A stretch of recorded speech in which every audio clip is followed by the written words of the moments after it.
Thank you, Mr. President. At the outset, let me thank Special Envoy Hans Grunsberg and Ms. Gada Mudawi for their briefings. As Ghana reiterates its endorsement of the actions taken by the parties in renewing the two-month truce since 2nd August 2022, we are encouraged by the parties' resolve to deepen their negotiations to reach an expanded truce and believe that an expanded truce, if carried through, will mark a turning point in the history of the 7-year conflict.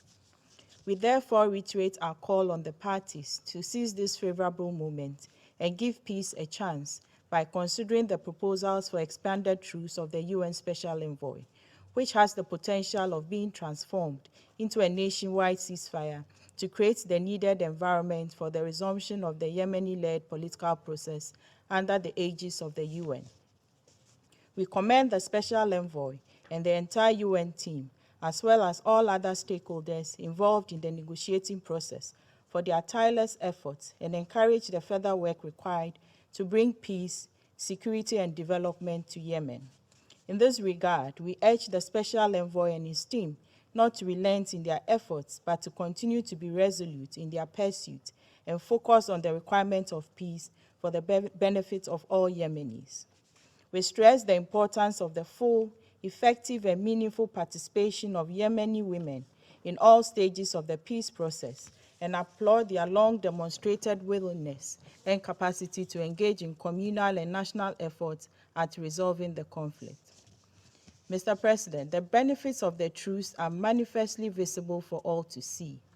Thanks to the truce, 26 fuel ships carrying about 72027 metric tons of fuel derivatives entered Hudaydah port in less than 4 months, compared to 470,000 metric tons for the whole of 2021. Also, thanks to the truce, as of 21st July this year, flights operated between Sana'a and Amman and one between Sana'a and Cairo transported over 8,000 passengers. Above all, the truce resulted in as much as 60% decrease in civilian casualties. These statistics are worth highlighting to remind the parties about the endless opportunities that await the people of Yemen, should they maintain the choice for constructive and good faith engagement in the UN-facilitated negotiations towards the resolution of the conflict. It is in this context we remain concerned that the people in Taiz and other governorates are not being made to enjoy the full benefits of the truce, as their right to free movement is still being curtailed by the continuing blockage of the roads in the city. This unfortunate development has brought immense suffering and hardship to the people of Taiz and the affected governorates. It is incumbent on the parties to follow through their commitment under the terms of the truce to meet without further delay under the auspices of the UN on the modalities for the reopening of all roads under blockage.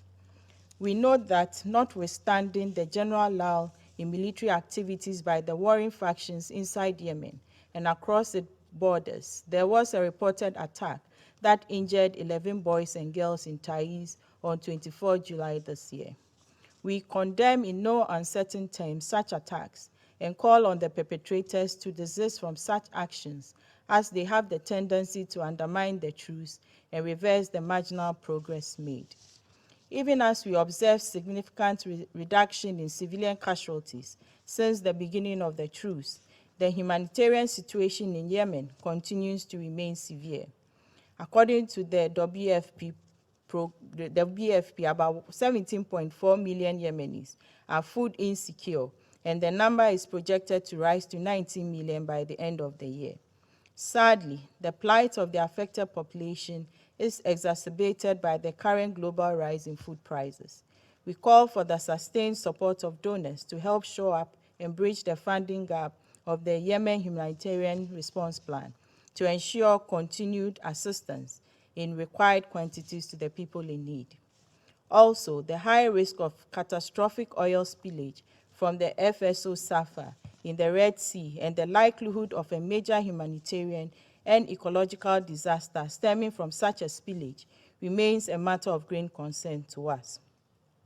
We acknowledge ongoing international efforts that have mobilized about $65 million for the first phase of the operation, estimated to cost about $80 million. We call on the international community to support the UN fundraising campaign aimed at addressing the threat to avert a major ecological and environmental disaster with global consequences. Failure to do so in good time, as has been pointed out, will, in addition to the environmental damage that may be caused by a spillage from the tanker, require such more funds to clean up than the current amount being sought.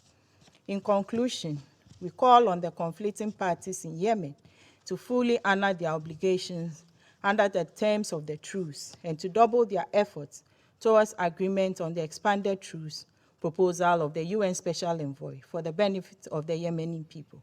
I thank you.